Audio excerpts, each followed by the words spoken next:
SOP-273, are USB devices really that much quieter? We get some insights from a first-time podcaster, and we catch up with our old friend Tim Berkwin, the podcast brother, and what he's up to now.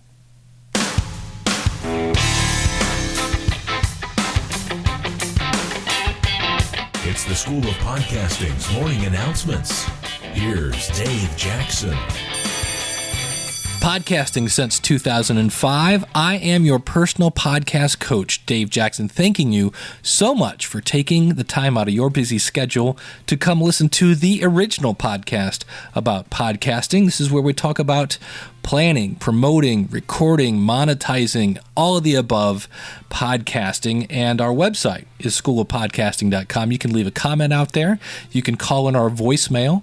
It's courtesy of podcastvoicemail.com. It's 888-563-3228. Or you can email me, Dave at schoolofpodcasting.com. And right now, I am recording into a Blue Icicle.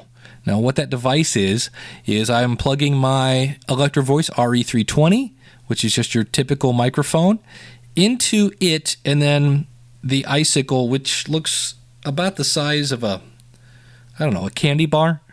It goes into that, and then the other end of it goes into a USB device. So you can easily turn any microphone into a USB device. And I've always heard that USB devices are quieter, they're better quality than if you plug into your sound card, depending on what kind of sound card you have in your computer. Now, I have just a good old standard Dell computer. So what I've done is I've recorded this microphone into the mixer, exact same settings, and I've recorded it into the computer via USB, kind of like I'm doing now, then into the computer via the microphone jack, and then into a portable recorder. And we're going to listen to the difference to see if there's any real difference from the file. And the answer is really probably, in all cases, you can get rid of whatever noise is left, either using the noise feature in Audacity or a noise gate, things like that. That's the one difference with a USB device. There's no hardware to boost your signal going in. I guess if you wanted to, they do make devices that, because this, you can only plug a microphone into it. There are other USB devices that you could actually plug a mixer into, and then the mixer could go into that. But this is just for one single microphone, which is great if you're a solo podcaster like myself. And the other thing that's kind of different is I'm working with the boys over at Blue. I cannot get this microphone to show up in my headphones without an echo, and they swear that that's just, I have a setting wrong, so we're working with them, and I'll update you on that as we go forward. But in this case, I really don't need to hear myself. It's just me talking, and I'm watching the lights blink, so I know everything's working fine. So let's do our comparison here to find out, are USB devices really that much quieter? This is me recording directly from that same mixer into my microphone of my computer. It's time to start a podcast.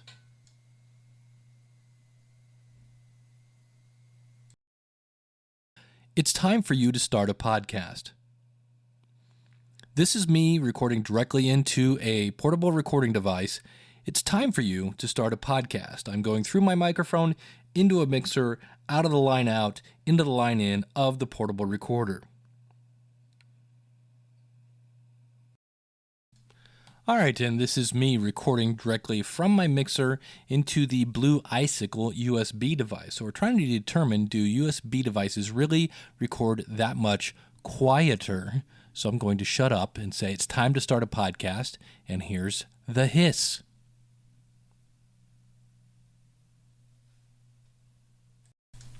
This is quite possibly the stupidest episode I've ever done. Because really, we're really getting nitpicky here. All right, what I'm going to do now is, obviously, if you go back and listen, the microphone input in the sound card definitely is noisier. There's this weird little noise. And so it's down to the portable versus the USB. So I'm now going to put the hiss next to each other.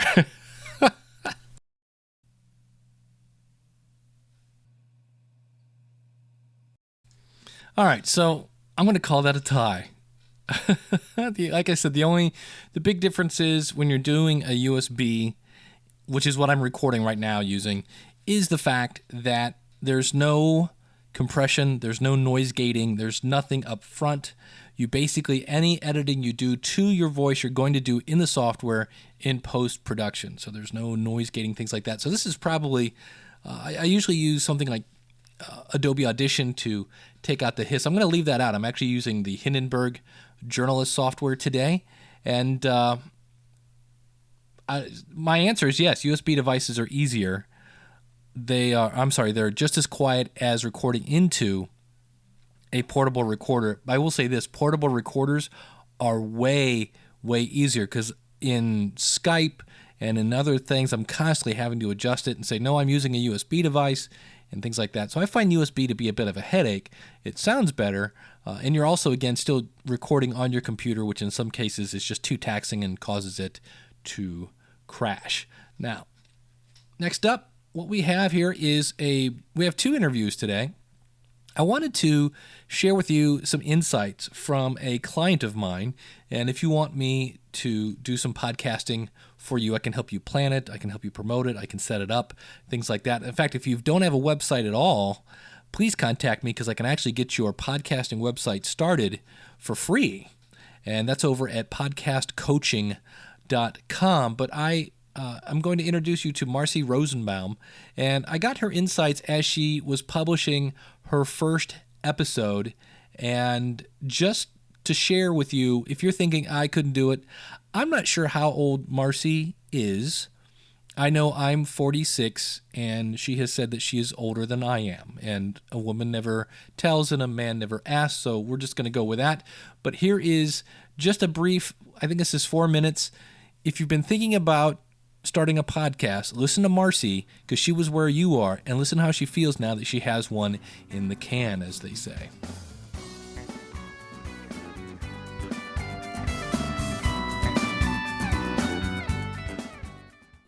Joining me via Skype is Marcy Rosenbaum from the new podcast. You can find it at livelihoodshow.com. It's about, Marcy, what is your podcast about? The podcast is about the experience that so many of us seem to be having these days, and that is what we've been doing for a living for many years is suddenly changing, and in many cases, not on purpose. Our skills are becoming obsolete, jobs are going away, or we've just lost our passion for what we're doing. So for years, friends and colleagues have been muttering, what's next? What's next for me? And we decided to take a look at how people we know and people we're reading about are solving that problem. And we came up with a way of sharing those stories through a podcast and a website. It highlights pathfinders who are taking their skills and their passions and retooling them for the new marketplace. And it's the story of people who are stepping outside of their comfort zone and what it means to reinvent your professional identity and your livelihood at different stages of your life.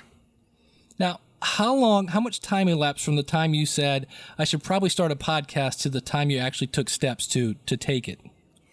I would say probably a year. I spent a year thinking about, it would be really interesting to do a podcast, or it'd be really interesting to do a show. And I spent a lot of time doing mind maps of what my focus would be and what the topics would be and who my pathfinders would be. And I made a lot of progress until I got to the point of, and now we'll make a podcast. And now we'll make a radio show. And that's when I stalled. I had a year's worth of material. I had a clear marketing strategy. And I had no idea how to create a recording or edit the recording. And part of what I did is I became an intern at NPR. So I could at least watch how somebody else did it in the big leagues. So now I understood a little bit about the structure of a show and what goes into making a broadcast sound professional. But then when I sat down at my desk, I actually even bought a microphone called a Snowball, and I downloaded all the software. I realized I had no idea how to put it all together. I just, here I was with all the pieces of the puzzle, and I didn't really know what the picture looked like. And fortunately, that's when I found you. Well, there you go. Now, once you found me, how long did it take to get episode 1 up? 2 weeks. Get your website up? 2 weeks. 2 weeks. And it was really astounding. It was a combination of, you're a very good teacher. I'm a management consultant by training.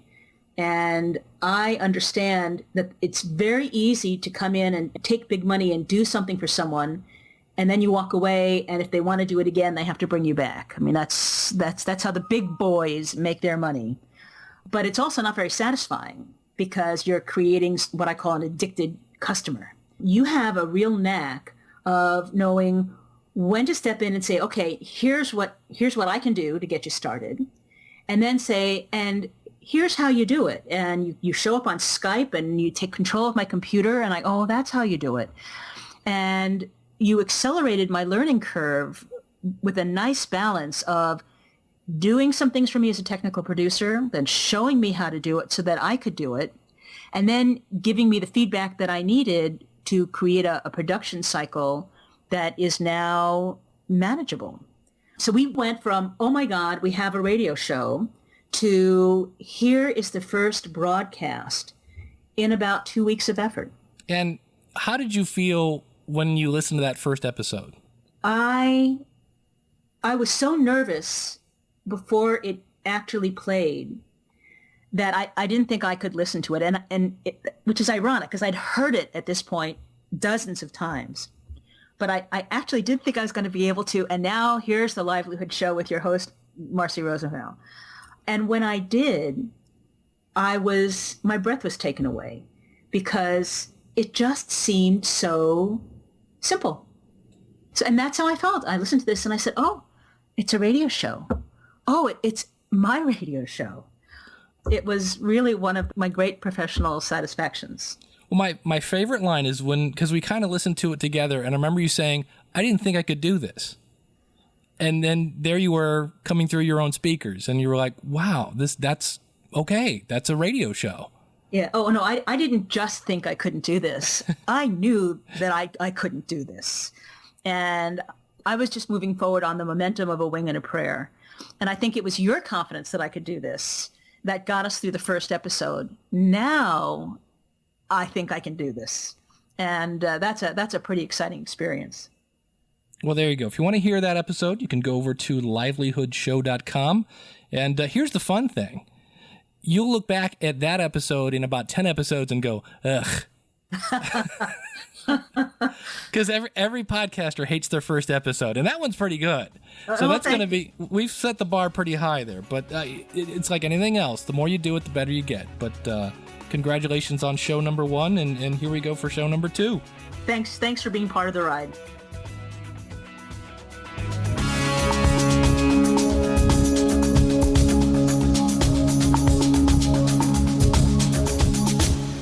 All right, well, back in the day, kids, back in 2007, the man behind it was what was it, Tim? The portable. The very first one was the Podcast and Portable Media Expo. There you go. PPME, as a lot of people used to call it. Yeah. And you might remember the voice from the Podcast Brothers and many other podcasts. But Tim Berkwin, thanks so much for coming on the School of Podcasting. Yeah, my pleasure, Dave. Thanks.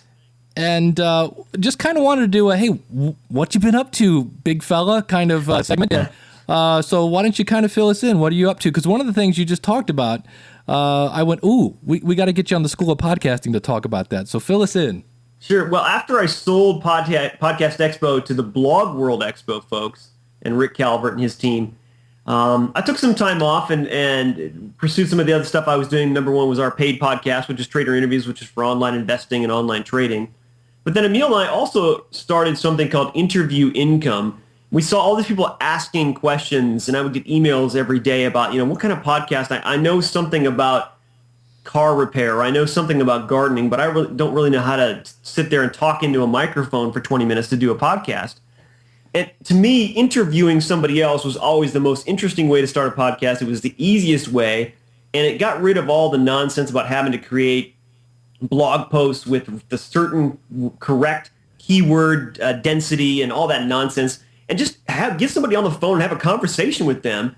That's always, I think, a really interesting piece of content for anybody in any industry, and it works for any industry. You can get somebody on the phone no matter what your topic and just have a discussion about that topic. And so we started this blog about how we were using interviews as the sole source of our content.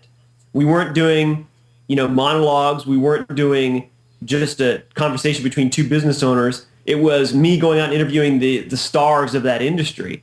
And so we started a blog about how we do that, and it's blog.interviewincome.com. We also have a course that we teach people how to do it, but you can get a ton of free stuff just off the blog about the testing we do via our emails and autoresponders and how we go out and find new people. So that's what we've been doing lately.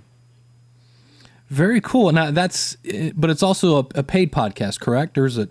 That one is not. We actually don't do a podcast for that one. It's a blog that talks about how we use interviews in our paid podcast, mainly at Trader Interviews. So we use kind of that as our test site to test all kinds of different things out in terms of how we market to people, and then we can report back on the results at that blog. Awesome. Okay. Well, the other thing, number one, again, thanks for coming on the show. Wanted to get caught up with you.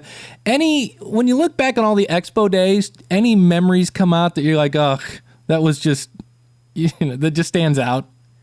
Yeah, I think there was that very first podcast expo where there were maybe 1,000 podcasts out there, and I think that might be generous. And so everybody knew everybody else. It was kind of in those days when the only people that were listening to podcasts were other podcasters.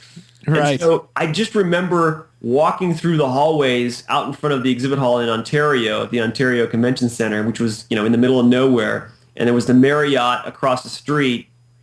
And just watching people pass each other, look down at their badge and say, oh my God, you're so-and-so from the XYZ podcast. I've been listening to you for months now. And just kind of seeing those people meet for the first time, that was a lot of fun. And then I remember also, like on the third day of that show, having a meeting with the Marriott people, and they're like, we ran out of beer. I had no idea how many podcasters were going to be here and how much beer they would drink. We literally cleaned them out. They had no idea. When I first called and said, we're going to have this convention for people who do their own radio shows, they're like, yeah, okay, maybe 100, 200 people. 2,000 people show up. We completely sell out the Marriott and drink all their beer. And so the next year they were like just dying for us to come back. And so those first couple of years were really interesting. It was a lot of fun. Awesome. That is cool. All right. Well, and if people want to find you again, where can we go look you up? 2 places. I mean, if you want to go straight to the blog, it's blog.interviewincome.com, or you could just go to interviewincome.com and you'll see the blog link there as well. Awesome. Well, Tim, thanks again for coming on the show. Thanks, Dave. Thanks for being one of the early pioneers of podcasting yourself.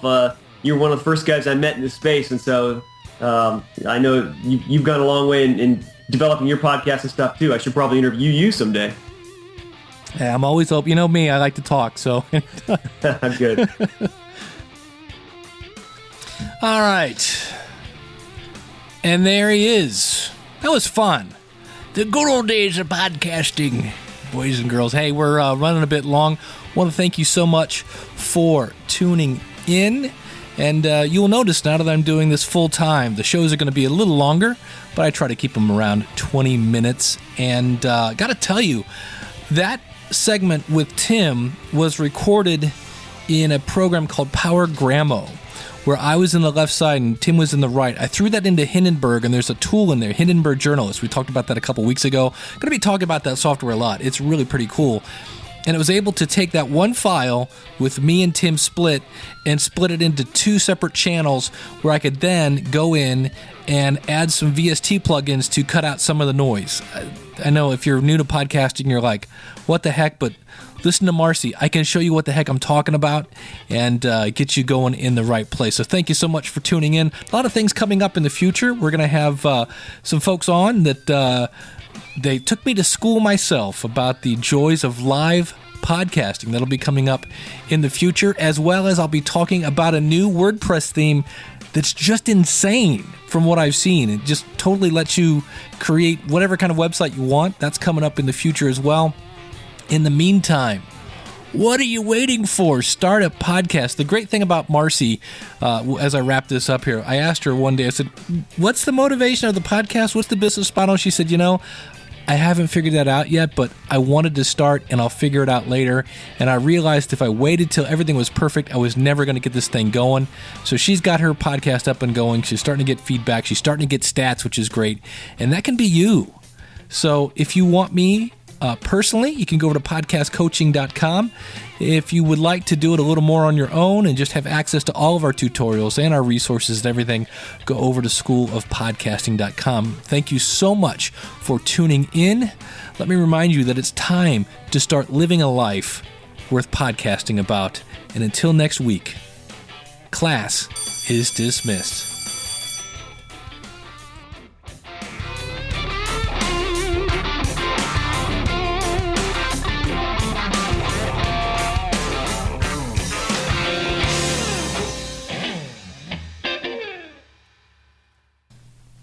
SOP 273, and I know last episode we said 271, but it was really 272. Who really cares? Right. SOP 273, today, are USB devices really that much more quieter? We're going to catch up with our old friend Tim Berkwin, the podcast brother, and we're going to hear about, I don't know what I'm going to say. I should write this down.